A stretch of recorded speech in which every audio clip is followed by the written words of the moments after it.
Why so speechless?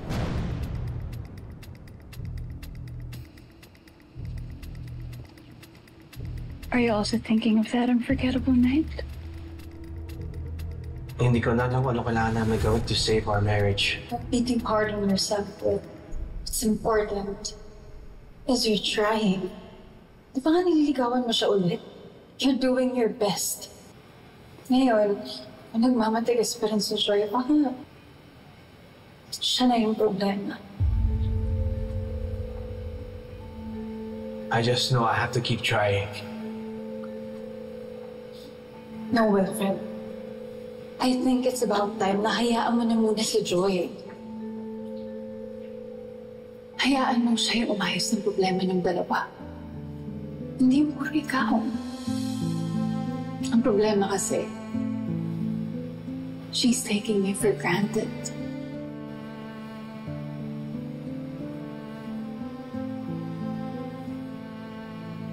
You don't deserve to be in sorrow tonight. My friend, you deserve to be seen, to be loved.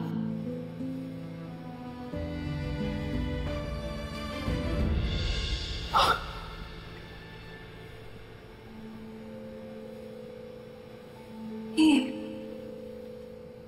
Kevin, it's okay. You deserve to relax, to have fun.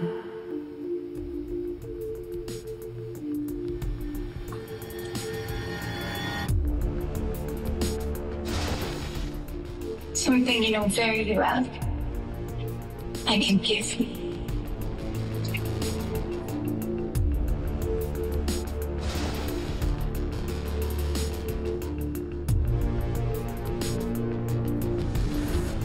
Mukhang naaalala mo na.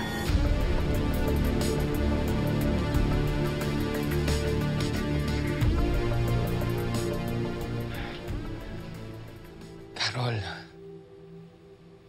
life's not really fair. Pero sana, wag mong isipin na nag-iisa ka. Meron kang anak, meron kang kapatid, meron kang kaibigan. At ako, nandito ako para sa'yo. At nakahanda akong samahan ka sa lahat ng laban ng buhay mo.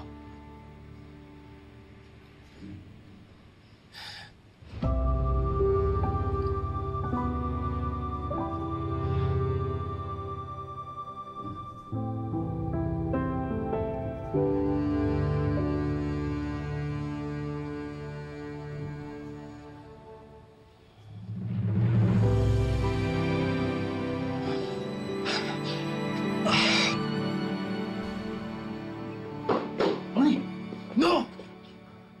What? Wilfred, you want this too? Ronnie!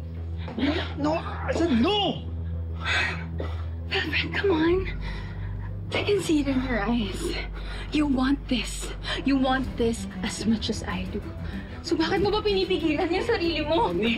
Huwag mo na pigilan. No! Ronnie! Hindi ka ba nakakaintindi?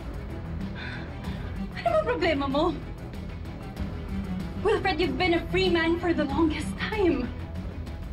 May mga pangangailangan ka and I'm willing to give that to you. Come on! Ronnie, Wilfred! malito! Malito, Ronnie!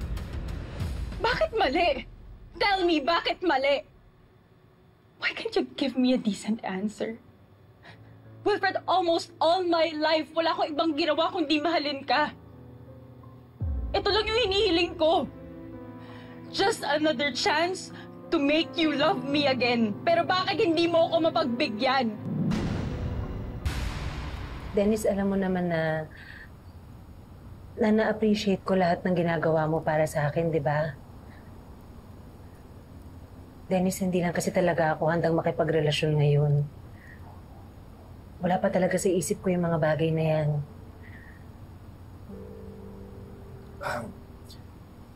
Tungkol ba to kay Wilfred? Carol, pinapangako ko sa'yo. Tutulungan kita na mag-move on sa kanya. Dennis, hindi lang naman to tungkol sa akin. Tungkol to sa inyo ni Wilfred. Dennis, matagal na kayong magkaibigan ni Wilfred. Malalim na ang pinagsamahan ninyong dalawa. Sabihin na nating tapos na ang relasyon namin, pero tama si Manang Pilar eh. Para kasing pagtatraidor yung gagawin mo. Sasabihin ko rin naman sa kanya eh. James, kahit na. Para kasing hindi magandang tingnan na nililigawan mo yung dating asawa ng best friend mo. Ayoko pang ako ang makasira sa friendship ninyo. Carol, maghihilom din ang mga sugat yun ni Wilfred. At darating ang time na hindi na kayo maapektuhan. Nakahanda akong maghintay. James, hindi ko kasi mapapangako na meron kang mahihintay. Pasensya ka na, pero pagkakaibigan lang talagang kaya kong ibigay. Sige. Kung hanggang dyan lang talaga, tatanggapin ko at irerespeto ko ang desisyon mo. Pero sana, Carol, huwag mong ipagkait sa akin yung pagkakataon na dumating yung time na makita mo na worthy ako sa pagmamahal mo. Kasi pagtatrabahuan kayo.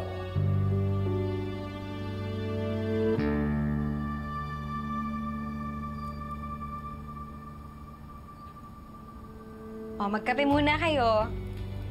Ano, pumayag na ba ang beshi ko na magpaligaw? Magsa-celebrate na ba kayo mamaya? May payday promo na ba sa bar ni Tristan? Sige. Marami pa naman tayong dapat i-celebrate eh. Di ba, Carol? Ronnie! Ronnie! Ronnie! You took selfies without my consent! Sinamantala mo natutulog ako and you have the gall to send me those photos? Ronnie! Why? Because I don't want you to forget that night. And I don't want you to forget na minsan mo rin ako minahal at naramdaman ko yun. Ronnie, that was not love. That was a mistake! A mistake? Hanggang ngayon, mistake pa rin ako? Sakit mo naman magsalita, Wilfred. When you were having problems with Joy, hindi ko naman pinilit yung sarili ko sa'yo eh. You needed someone who would listen. You came to me. Confided to me. At ako naman tong si Gaga, nakinig sa'yo. Wilfred, I made myself available every time you needed a friend. Kasalanan ko ba if I have fallen for you?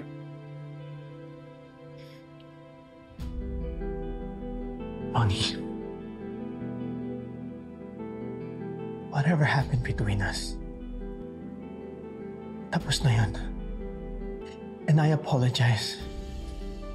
Kung hindi ko nakita ito magiging epekto sa'yo. Ayokong saktan ka. And for that and for so much more,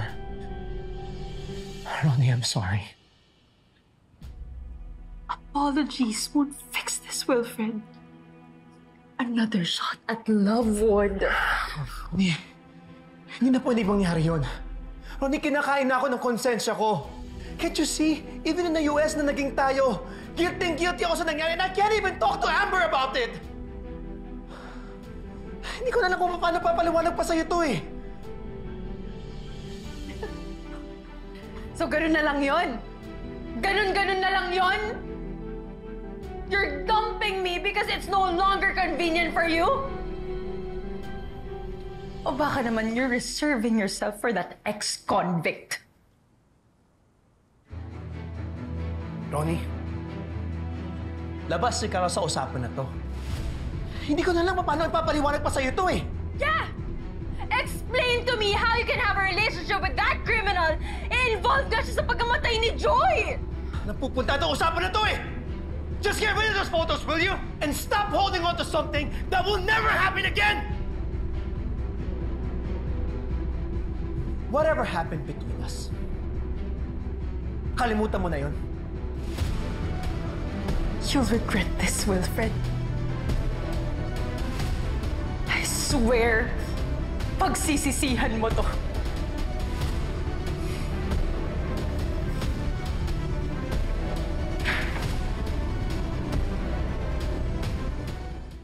Fern, please. Gusto ko lang makausap si Carol. Wilfred, kung anong masasabihin mo, wag mo na ituloy. Umuwi ka na lang. Fern, please naman. Carol! Carol! Please, uwi na! Umuwi ka na lang, wag mo na ituloy. Carol.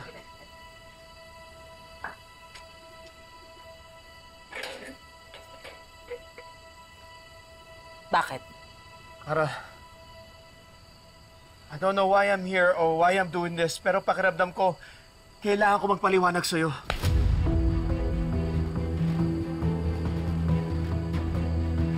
Kapal ng mukha mo.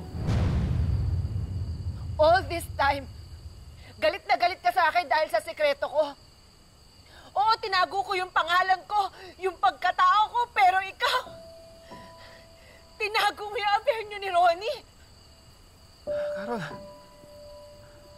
nangyari lang yun ng isang beses. There was no affair. Bakit ilang beses pa kailangan mangyari para tawaging affair, ha? Ang point is, nagloko ka, Wilfred, and for sure nagustuhan niyo yun. So, sino ngayon sa atin ang sinungaling, ha? At Wilfred, hindi ka lang basta sinungaling. Mangloloko ka pa. Carol, alam ko nagsekreto ako.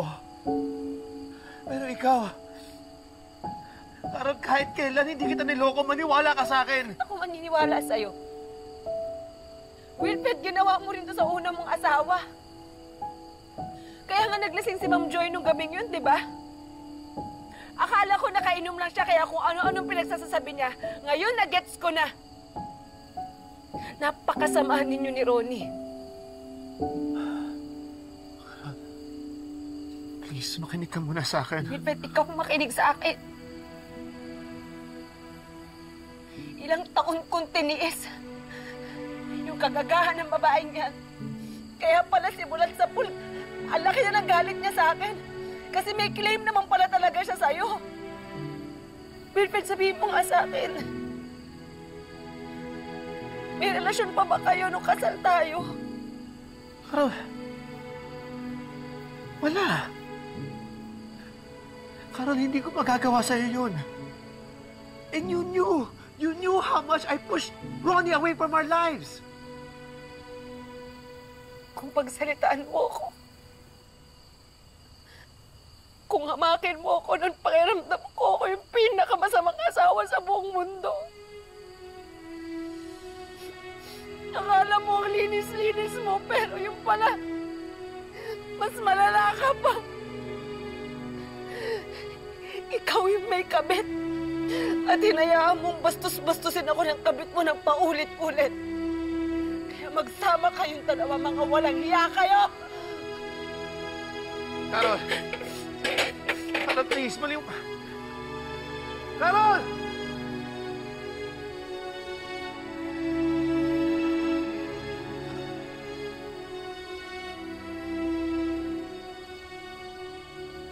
Finally! Gian!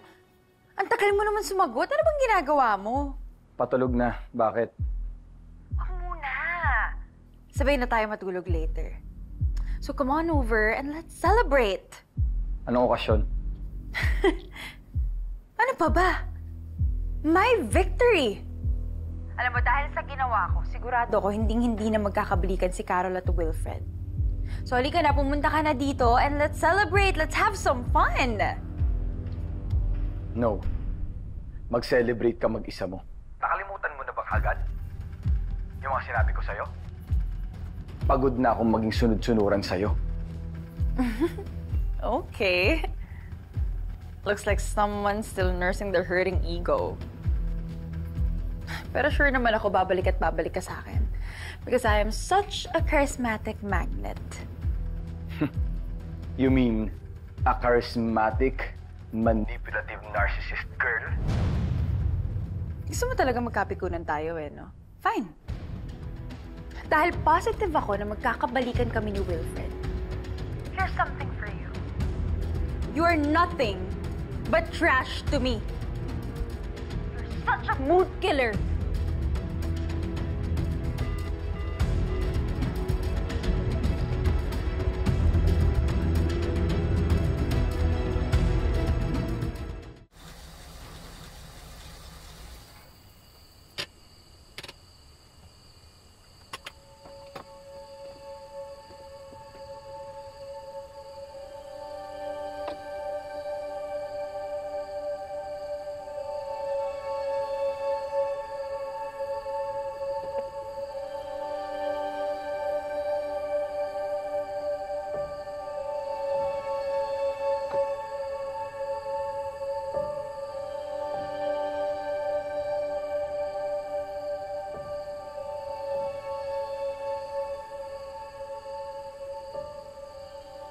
feels strange.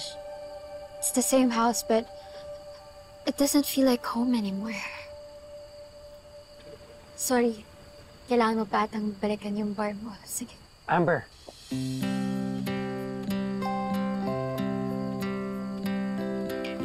Eyes are open and I look to the left side of the bed. I didn't notice I was smiling as I slept. Pwede ka namang hindi mo na pumasok sa loob kung hindi mo pa feel. Pwede rin kitang samahan dito hanggat sa ready ka na pumasok. Wala naman akong pupuntahan eh. Hindi ko rin kailangan umalis.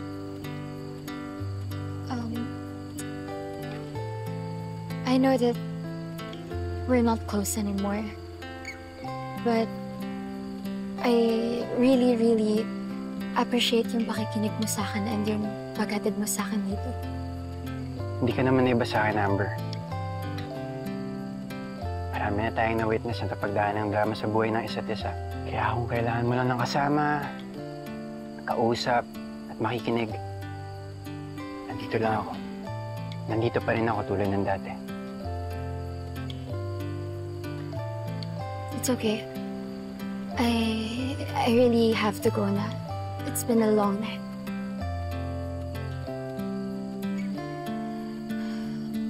I can't get used to you.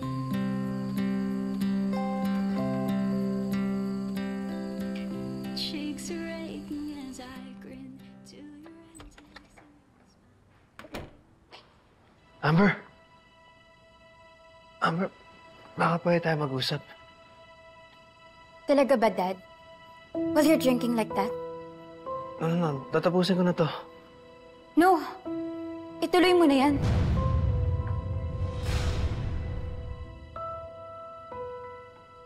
Ano, sir?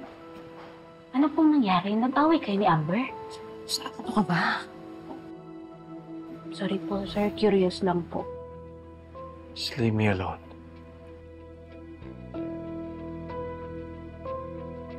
I said, leave me alone! Leave me alone po.